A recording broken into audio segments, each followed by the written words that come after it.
WhatsApp ഉപയോഗിക്കുമ്പോൾ നേരിടുന്ന പ്രധാന പ്രശ്നം എന്താണെന്നറിയില്ലേ? നമ്മൾ പോലും അറിയാതെ നമ്മുടെ വ്യക്തിഗത നമ്പർ അജ്ഞാതരിലേക്ക് എത്തുന്നുവെന്നതാണ്. എന്നാൽ ഇനി ആ പ്രശ്നത്തോട് ഗുഡ് ബൈ പറയാം. പുത്തൻ അപ്ഡേറ്റിലൂടെ വാട്സപ്പ് ഈ ഒരു പ്രശ്നത്തിന് പരിഹാരമായി എത്തുകയാണ്. എന്താണ് ഈ അപ്ഡേറ്റിൽ വ്യക്തമാക്കുന്നത്? പരിശോധിക്കാം ട്രൂവിഷൻ ഇൻഫോ സ്റ്റോറിയിലൂടെ.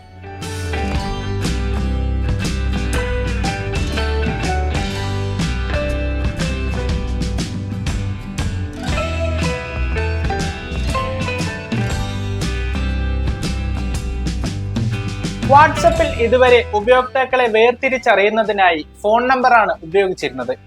എന്നാൽ പുതിയ അപ്ഡേറ്റ് നിലവിൽ വരുന്നതോടെ ടെലിഗ്രാമിന് സമാനമായ രീതിയിൽ മൊബൈൽ നമ്പറിന് പകരമായി യൂസർ നെയിമിലേക്ക് മാറുമെന്നാണ് പ്രമുഖ ടെക് വിദഗ്ധർ റിപ്പോർട്ട് ചെയ്യുന്നത്. പ്രമുഖ വാട്സപ്പ് അപ്ഡേറ്റ് ട്രാക്കറായ വാബീറ്റ ഇൻഫോ പ്രകാരം ആപ്പിൾ iOSന്റെ ഏറ്റവും പുതിയ ബീറ്റ വേർഷനിലാണ് വാട്സപ്പിന്റെ പുതിയ അപ്ഡേറ്റ് എത്തിയിരിക്കുന്നത്. ഇതിലൂടെ ഉപയോക്താക്കൾക്ക് അവരുടെ മൊബൈൽ നമ്പറുകൾ വെളിപ്പെടുത്താതെ തന്നെ ചാറ്റ് ചെയ്യാനും അക്കൗണ്ട് നിർമ്മിക്കാനും സാധിക്കും. ഇനി വാട്സപ്പിൽ യൂസർ നെയിം സെറ്റ് ചെയ്യുമ്പോൾ ശ്രദ്ധിക്കേണ്ട കാര്യങ്ങൾ എന്തൊക്കെയാണെന്ന് നോക്കാം. ഉപയോക്താക്കൾ വാട്സപ്പ് യൂസർ നെയിം സെറ്റ് ചെയ്യുന്നതിന് ചില നിർദ്ദേശങ്ങൾ കമ്പനി മുന്നോട്ട് വയ്ക്കുന്നുണ്ട്. യൂസർ നെയിമിൽ നിർബന്ധമായും ഒരു അക്ഷരമെങ്കിലും വേണം. അക്കങ്ങളും ചിഹ്നങ്ങളും മാത്രമായി യൂസർ നെയിം ഉണ്ടാക്കാൻ പാടില്ല. ചെറിയ അക്ഷരങ്ങൾ, അക്കങ്ങൾ, പൂർണ്ണവിരാമങ്ങൾ, അടിവരകൾ എന്നിവ യൂസർ നെയിമിൽ ഉപയോഗിക്കാം. ഇതിനു പുറമെ നിലവിൽ ഒരാൾ ഉപയോഗിക്കുന്ന യൂസർ നെയിം ഉപയോഗിക്കാൻ സാധിക്കില്ല. ഡ്യൂപ്ലിക്കേറ്റ് യൂസർ നെയിം ഉപയോഗിക്കാനും അനുവാദമില്ല.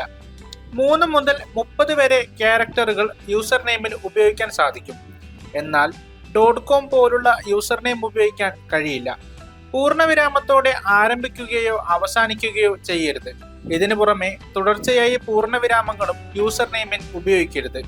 ഇതുകൂടാതെ ഒരു ഉപയോക്താവ് യൂസർ നെയിം തിരഞ്ഞെടുത്തു കഴിഞ്ഞാൽ ഒരു പ്രത്യേക തരം ആനിമേഷൻ ഉപയോഗിച്ച് വാട്സപ്പ് ആ യൂസർ നെയിം തിരഞ്ഞെടുപ്പ് സ്ഥിരീകരിക്കുകയും ഒപ്പം ഉപയോക്താവിന്റെ ഫോൺ നമ്പറിന് പകരമായി സ്വകാര്യ ഗ്രൂപ്പ് ചാറ്റുകളിൽ യൂസർ നെയിം ദൃശ്യമാവുകയും ചെയ്യും.